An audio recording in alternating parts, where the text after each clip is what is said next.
This is a presentation of DirecTV, exclusive home of the Red Zone channel, the Fantasy Zone, the Dan Patrick Show, 20 years of NFL Sunday Ticket, the Rich Eisen Show, and America's premier source for sports television.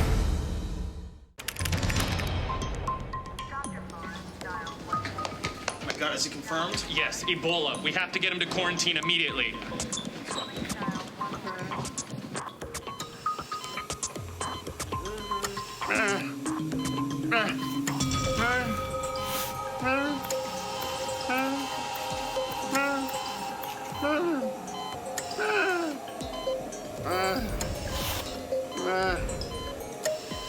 You have the antidote yet? It's not tested. It'll never work. I've never lost a squat before, and I'm not going to start today, damn it!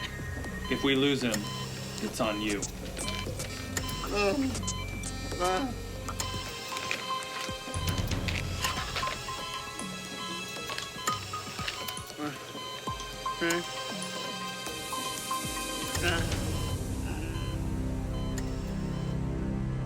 He's improving. By God, he's improving. It's a miracle. Great news, Brock Squatch. Because of your rapid improvement, you get to finish the rest of your treatment at home. But remember, Brock Squatch, stay away from anything that will compromise your immune system. You're still in a very critical stage. Now, for one last time, let's see that beautiful Brock Squatch smile of yours.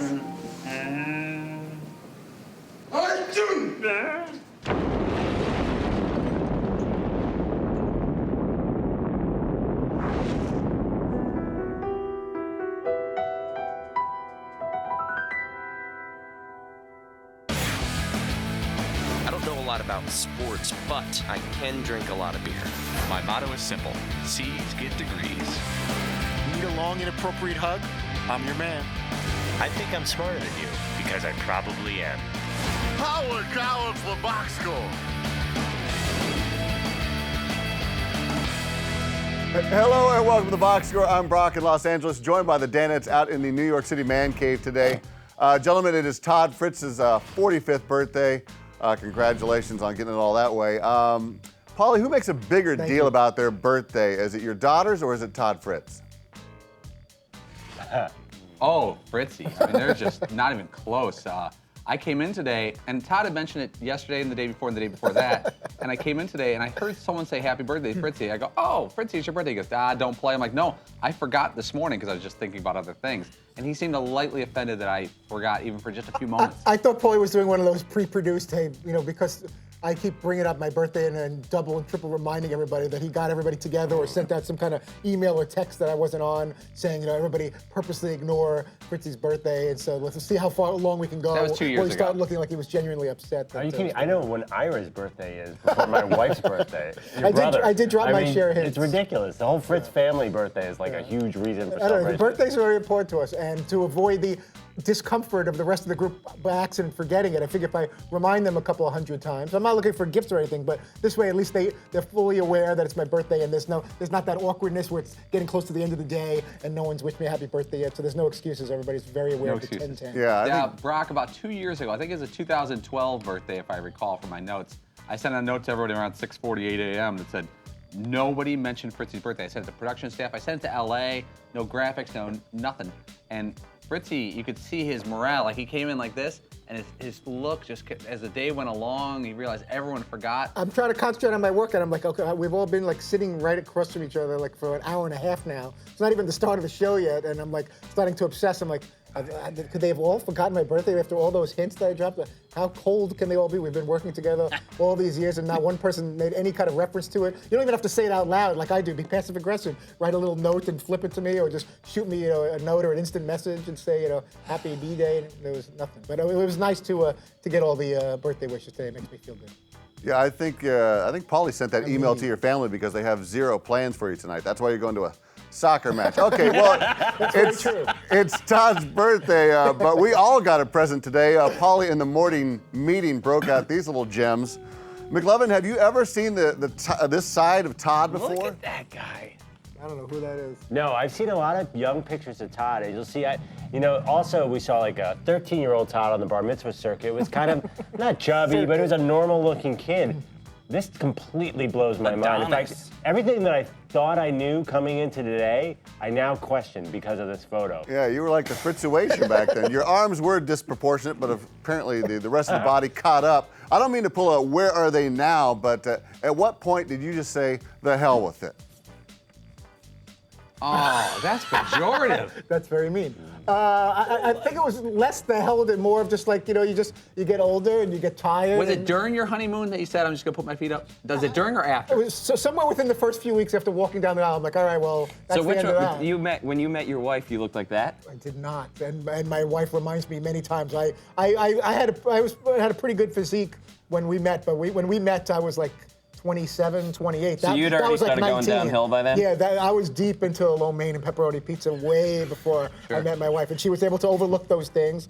And I had, and she just said, she kept hoping for the turnaround, or that I said, you know what? Why don't we do more at the gym and less with the M&Ms or something like that? But the next thing you know, you're lying on the couch and. You're booking guests eating cheese doodles, and you're like, I should probably work out. And then you start forgetting how many days or weeks it's been since you've been to the gym, and that's just not. You don't want to even go walk to the kitchen. You have like someone go for you and bring you the potato chips. Do you send your kids to bring you potato chips? I have chips? done that. I am embarrassed. It's not often, but there are times if I'm in the middle of a game or I'm just kind of dozing off. I'm like, you'll find in the drawer behind the thing, you'll see the little candies there. Kind of dozing off. I need to get a quick snack. Seton, are you sort of bummed that that you had to do a body shot of a Fritzy at this point of his life and had to miss out on Mr. Washboard? Wow. Well, no. I'm happy that I just got the opportunity to do a body shot off of Fritzy. Either one. I think this is better, current actually. version or the young hunky stud that we saw there. I'm honestly shocked. I was more shocked at Fritzy at 18 than I was doing the body shot off of him. That really wasn't that big of a deal, actually, for me, which is weird. But let's face it, the body shot would have rolled right off those abs back then. It's true. It would have just been a little droplet. Okay, well, in all seriousness, a very happy birthday to you, Toddy Joe. But it wasn't all laughs today. The boss did kick off the show with a serious interview when Michigan coach Brady Hoke called in. What's the toughest thing you've had to deal with? I don't know if when the ball doesn't go your way or those 4 to 5 plays in a game that will really determine the outcome that, maybe as a coach you could have coached better on, or as a player you execute better. Well, I thought that maybe your integrity being questioned with the handling of Shane Morris. That's different than losing a game. A lot of accusations with that. So that's what I thought. That would be the toughest thing. Believe me, that from that standpoint, from a personal side, that people who know me know better. Let's put it that way. We got a lot of coach speak in that interview. Like, Dan asked some questions and the answers barely made sense in typical coach way. Like, what do you make of Michigan struggles? He's like, I'm just proud of the way they're practicing. But then when he talked about Shane Morris, putting him back in, I thought Hoke got a little personal there. And I love when Dan came back and said, I've heard from people close to you that that's not what you're about. I really thought that was a highlight interview. I liked it. Yeah, it's weird. It's one of those interviews you don't think why would you do this? But then you're also thinking, well, there's been a little bit of time, it's separated, it's cooled down. I think in my mind, he's saying, hey, I'm still the Michigan coach. I'm proud of what I do here, and I'm not embarrassed of anything. I'm not embarrassed of our schedule, of our record. And I'm not going to crawl into a cave and hide. They're not that bad of a team. They're not awful, but it's just one of the things. It seems like he's already been fired. We were just talking about it here. Yeah. It seems like he's already been fired and it's just a formality, which is really weird to have a guest on. And it's like, do you not know it or do you know it? Because it seems like everyone knows it but you. Do you guys think Dan went after him, but Dan kept asking the next question? Did you think, I thought it was really good because, Hoke was trying to play him off and Dan kept coming with. Yeah, there's certain things that you really just can't sort of move on. You can't move on. Yeah, you have to get an answer out of them. Like, you have to ask about your future. There, you have to ask about what went wrong, things like that. So it's tough because you do an interview and it's not about what the interviewee wants. It's not an infomercial. And sometimes you feel guilty, like, wow, we've asked the same question in some form 3 to 4 times. But Dan's job is to get information for the viewer and listener, not to be Brady Hoke's friend or to carry him through a polite interview. you don't have to be combative and a jerk about it, but Dan's gonna be like, hey, I got a job to do here. I think most shows stop after one question, though. I think a lot of shows. You get to see a lot of Dan's sort of like tricks or techniques there. Yes. Where he does this thing where he'll ask like, what do you think about your job status is? And you won't necessarily get an answer. And he'll say, well, you know, the reason I'm asking that is I just wanted to, and he'll sort of circle around it and then ask it again, and that's where he usually gets the better answer. Wow. It's there's a lot of stuff in there that's pretty Seaton's interesting 100% right. That is Dan's genius. Is that I look at it like if you're trying to break into a house and you go to the front door and it won't open, then you check another window, and then you try the garage, then you try the underneath, and you try everything. There's a way in that house, and Dan's gonna find his way in, but it might not be the front door. All right, guys, let's take a break. So much birthday talk, so much football talk. Coming up, a couple of angels come flying into the man cave. Ooh, you don't want to miss this.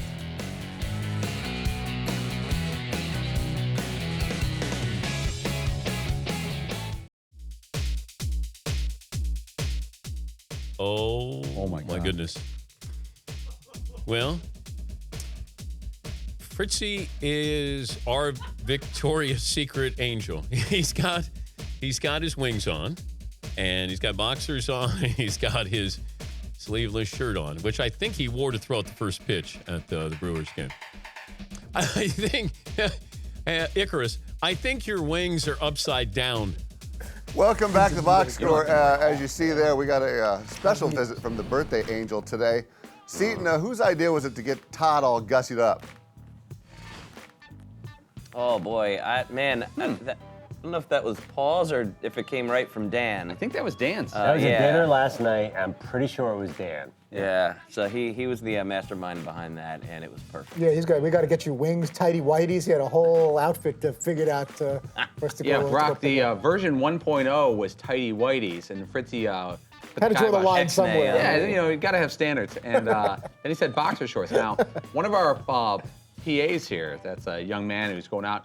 His job as a runner is to go out and get some boxer shorts for Todd, and he was told to get extra large boxer shorts. Now he came back with medium boxer shorts. They looked really short, and I'm like, does this mean male? It can't possibly mean medium because there's no chance of me fitting in that. There's a big situation in the back room. Dan's yelling at people, why did you get Fritzy medium boxer shorts when he wanted XL? Fritzy's like, I don't know if I could wear these. And in my head, I'm thinking, either this kid screwed up and bought medium by accident, or this kid's got producer written all over it. and bought medium boxer shorts for the sake of the bit, which God bless him if he did. So either way, I thought Paulie for sure jumped in as he was leaving and saying, you get the smallest possible shorts. I wish I would have produced that up, and I wish I could take credit for that. All right, let's get to the better-looking angel. Aaron Heatherton dropped by the man cave today and kept the model scene in the man cave trend going as she sang a little happy birthday in Hebrew to our angel booker. Yom Huledet Sameach, Yom Huledet Sameach, Yom Huledet Sameach, Yom Huledet Sameach. I love it. Thank you. That's awesome. You made my day. It's amazing. So this girl, is there any proof that she's not a robot or something? It's like she was perfect. She pulls out the Hebrew. It's a little too weird. She's into sports. At that point, comedy, I started pinching myself. I'm like, is this a bizarre dream I'm having? Real life right now? Like Fritzy's standing there in angel wings. I just told as a Seton, supermodel it was sings very happy awkward. birthday in Hebrew. What the heck I don't know how to stand or where to put my hands. Like this gorgeous, Victoria's Secret supermodel singing in Hebrew "Happy Birthday" on like national radio. You're just standing there and all I'm like, proud this is cool. in your underwear. Thanks. Did you feel like you were getting any vibe there? In my own sick mind, I thought that there was definitely she was going to dump her boyfriend and ask me to leave my family and go away with her and go run to Jerusalem and live on a kibbutz together somewhere for the rest of my life. Love the kibbutz. Unfortunately, that did not happen. And in this scenario, do you keep the wings on all the time? Or? What did she say? I was actually going to bring the wings home and see if I could work something out later for the.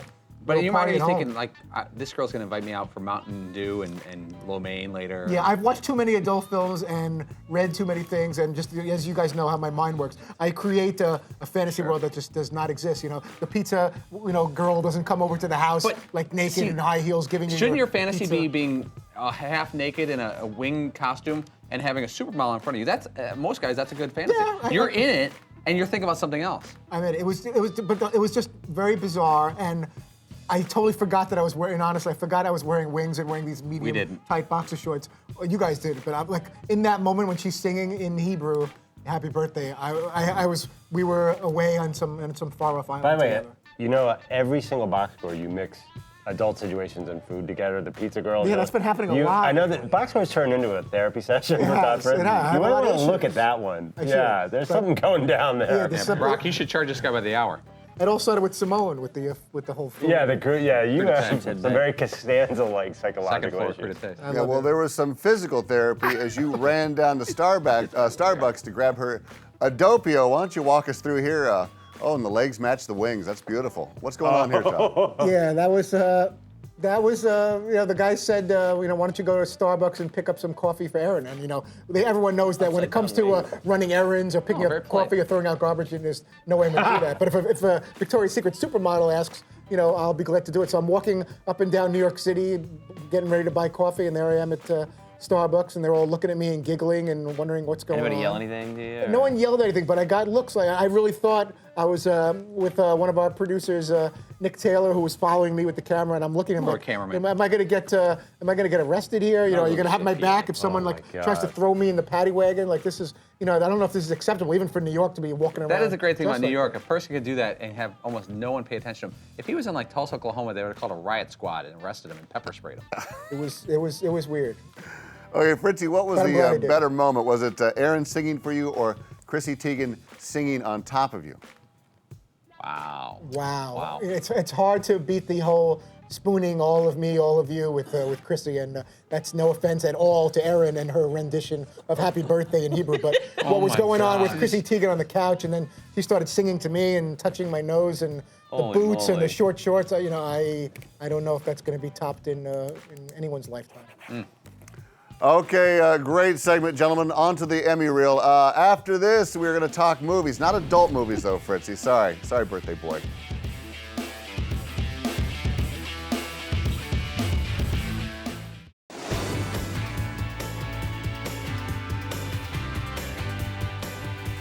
Welcome back to the Box Score. A couple weeks ago, we played a game asking the Danettes to guess Dan's movie reviews. Fritzy won that time, so we can't let the game be remembered that way. So it's back. We're going to ask the guys, did Dan like a movie, hate the movie, or never see it? It's every man for himself. Our first movie in question is Jurassic Park. Seaton, did Dan like it, hate it, or not see it? I'm gonna say not see it because he's not a sci-fi guy. McLovin? No way did he see Jurassic Park. I'm willing to bet a lot of money on that. Paulie?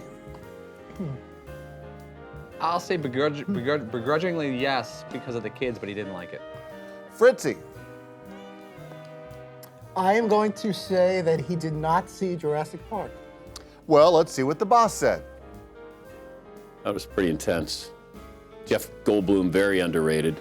And I like the fact, the anticipation, the way it's more of what it may look like, be like, act like. It's sort of like Jaws. Jaws did that, where once you saw the shark, you kind of went, that kind of looks kind of goofy. But the thought of it was pretty incredible. So Jurassic Park was that way for me. Sorry, no one correct on that one. Next question, next movie in question is the 1951 sci-fi classic, The Day the Earth Stood Still. McLovin, start us off. Seems like a trick question. So do I. See, since he said yes to the first sci-fi, I'm going to say yes that he saw it and that he liked it, based on nothing in particular. He wasn't born yet. Perfect. Seaton? Oh, yeah, he definitely wasn't. I'm gonna say he hasn't seen it. Hasn't seen it. That's my answer. I'm going to say as well that he did not see that movie. Okay, well, this is what DP thought of The Day That the Earth Stood Still. I never saw it. Very good, gentlemen. Yeah. Sorry, McLovin. All right, next up. Fritzy, how well did the boss like Raiders of the Lost Ark? I'm going to say he loved Raiders of the Lost Ark. Oh. And I'm about to get crushed, I guess. Well, not crushed. No, but I think he liked it. I think he likes Han Solo. What's his name? I think that Indiana Jones is a little too commercial, a little too popular for Dan, so I'm gonna say he saw it, didn't like it. I've heard before rumblings that he's anti-Harrison Ford, but that movie's too good not to like. I don't see how you'd not like that. I'm gonna say he liked it. I'm going to say he didn't like it because you know that scene where the giant ball is rolling after him? Yeah. Like, that's not Dan. Dan doesn't do action adventure. He's more of a psychological thriller guy. Let's see what Dan said for Raiders. Yeah, Harrison Ford, one of the great leading men of all time. And I would watch Indiana Jones if they put out another 5. Wow. What? Shocking. Who the hell is I don't that know guy? this man. I don't know this man. I was wrong about Ford, but I got the answer right. And finally, the movie is Toy Story. Did DP like it, hate it, or never saw it? Oh boy. Tom Hanks voiceover. Thanks. I'll go first. I'm going to say had to see it because of the kids. Saw it, didn't like it. I'm going to say he saw it and loved it. Fritzy? Fritzy? I'm going to say he saw it and appreciated maybe some of the graphics that went into it and all that kind of Ultimately. stuff. But ultimately, he was not amused or entertained by Toy. My instinct was Dan had no interest in Toy Story, but since he's gone opposite on everything, I'm going to say Mr. Positive loved it. Did Mr. Positive love the Toy Story? Toy Story, ingenious. And the voices were great. Once again, Tom Hanks. I thought all the voices in there were great. And the characters, broken down toys. It was well done. Now, all of them were well done. Who knew? Well, gentlemen, It is a 3-way tie. The Dan Patrick Cinema Appreciation Award belt will be shared between Seton, Pauly, and Fritzy McLovin. I'm sorry you're on the outside on this one. All right. Still to come, hashtag BSFNC. Let's do this.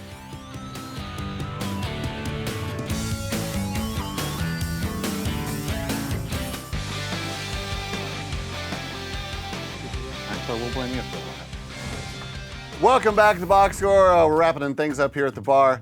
The football community is obsessed with a couple of things, the Manning brothers being one of those, and Eli Manning's going to be in the center of it all on Sunday night. So how about we play a special edition of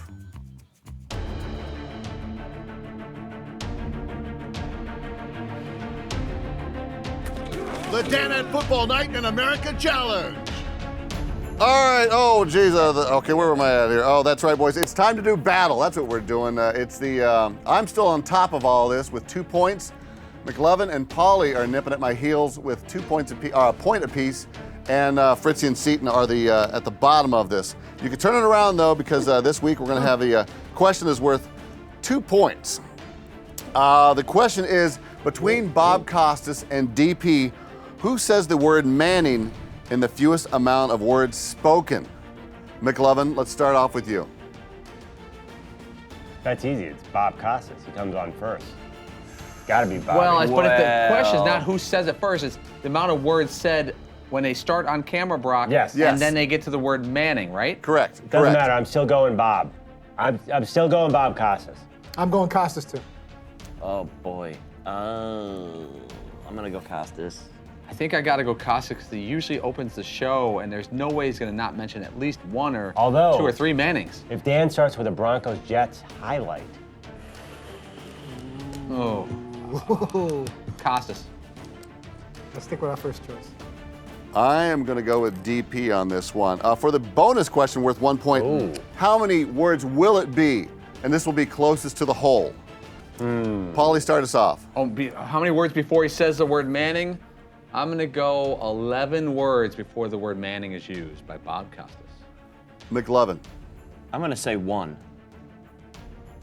I'm going 1. One word. One. He's going to say. I'm going to go 43. I'm going to go with 36. 36 words before the word Manning. I will go with Lucky 13. And as always, you can tweet us and submit your guesses to @TheBoxScoreShow. Don't forget our awesome hashtag BSFNC. You might even wind up on the show. Pauly, if there's one hashtag that could sum up Fritzy's life, what would it be?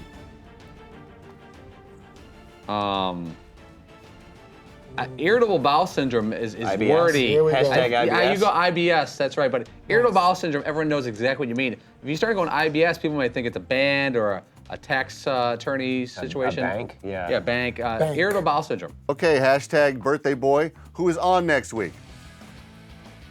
Tony Dungy will join us Monday. We expect to be hearing from Charles Davis of Fox, who's going to be doing the Oregon-UCLA game. Bob Ryan's going to be joining us in the Milford Studios on Wednesday. Next Friday, right here in New York, Michael Rappaport, actor, will be joining us on set as well, and other things being cooked as we speak. Excellent. Thank you, guys. Happy birthday, Fritzy. Thanks for watching The Box Score. Set your DVR or tune in weekdays at 3 p.m. Eastern, only on Audience Channel 239 right here on DirecTV. Also catch our podcast available on iTunes or at podcast1.com. Mazel, Fritzy. I don't know a lot about sports, but I can drink a lot of beer. My motto is simple. C's get degrees. Need a long, inappropriate hug? I'm your man. I think I'm smarter than you, because I probably am. Hey, thanks for watching The Box Score. Holy cow! This was a presentation of DirecTV, exclusive home of the Red Zone channel, the Fantasy Zone, the Dan Patrick Show, 20 years of NFL Sunday Ticket, the Rich Eisen Show, and America's premier source for sports television.